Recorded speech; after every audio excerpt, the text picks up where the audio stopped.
Hey everyone, this is Sweeter Things Cookies, and today I'm going to show you part of how I made these Pokemon cookies that everyone seemed to really like. So, of course, we go through our satisfying flooding process just to give a plain background basis, and then I used a projector to create the characters because this was made for my sister's boyfriend's birthday.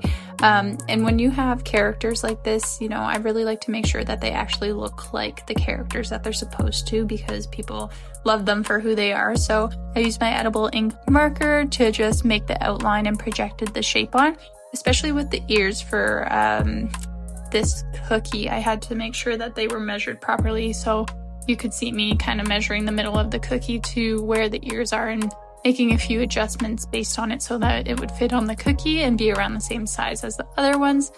This is what they look like once they were fully sketched out, and then from here I actually decided to make the transfers on a piece of parchment paper because I didn't want to ruin the cookies on the flooding. So you can see here, I don't know why this is in slow motion, I apologize, but I'm outlining the shape on the parchment paper here to transfer it over. And then I switched to a better angle. This is me just filling in the cookie, so you can see that I have the black outline to really hold the form and shape, and then I'm filling it in with the yellow here. Unfortunately, I did not think to film after filling in the yellow, so you kind of get stuck watching me just do this and making it incomplete, so I really apologize for that. But basically from here, I just make sure everything's smooth and properly mixed, and then I would fill in the red for the cheeks and the mouth there before adding in any other details.